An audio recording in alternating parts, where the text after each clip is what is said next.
नमस्कार. आपल्या सगळ्यांचे महाराष्ट्र सोशल न्यूज चॅनलमध्ये हार्दिक स्वागत. चला वळूयात एका नवीन बातमीकडे. आजची बातमी.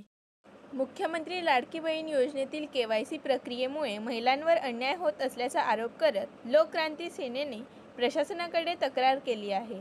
वेळेत KYC पूर्ण न झाल्याने अनेक पात्र महिलांना योजनांचा लाभ मिळत नसल्याचे निवेदनात नमूद करण्यात आले आहे. या पार्श्वभूमीवर प्रशासनाने तात्काळ दखल घेऊन प्रक्रिया सुलभ करावी आणि सर्व पात्र महिलांना न्याय द्यावा अशी मागणी संघटनेने केली आहे. ही महाराष्ट्र शासनाने महिलांकरता कल्याणकारी योजना म्हणून राबवलेली आहे. परंतु इलेक्शन असताना किंवा निवडणुका त्यावेळेस समोर असताना शासनाने सरसकट सगळ्या महिलांना या योजनेचा लाभ दिला होता.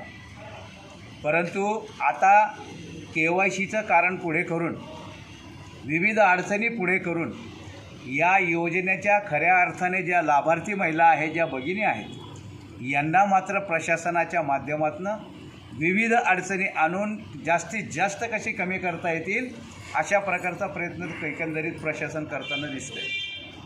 त्याचं कारण असं आहे की गेल्या महिन्यामध्ये महाराष्ट्र शासनाने या महिलांना KYC करण्यासाठी एप्रिल अखेरपर्यंतची मुदत दिलेली आहे. 1 एप्रिलपासून तर आजपर्यंत म्हणजे किमान 17 दिवस झालेत. या दिवसामध्ये प्रचंड संख्येमध्ये महिला KYC करण्याकरता विविध यंत्रणेकडे जात आहेत. मग महिला बाल कल्याण विभाग असेल, कलेक्टर ऑफिस असेल, या सगळ्या विभागांमध्ये ते चक्रा मारत आहेत. पण कुठेही या महिलांचं KYC करून घेतलं जात नाही. यांना निमित्त सांगण्यात येत आहे की डिसेंबरमध्ये ज्या महिलांनी KYC केले असेल त्यांच्याकरताच फक्त मुदतवाढ आहे.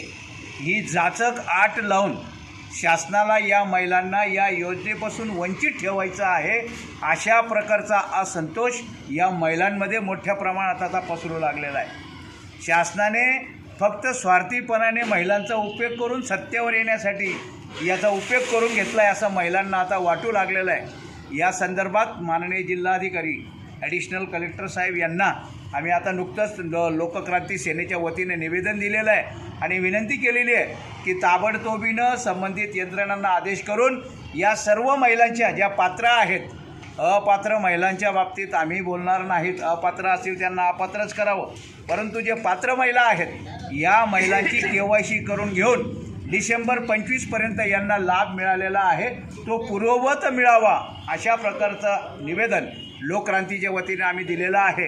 यावर ताबडतोबीने कारवाई न झाल्यास लोकक्रांती सेनेच्या माध्यमातून या महिला प्रचंड संख्येने जिल्हाधिकारी कार्यालयावर मोर्चा आणतील अशा प्रकारचं निवेदन आम्ही संबंधित महोदयांना दिलेलं आहे. त्यांनी याबाबत कारवाई करावी, नंतर होणाऱ्या परिणामास ते आपण जबाबदार राहाल अशा प्रकारची विनंती आम्ही त्यांना केलेली आहे. धन्यवाद.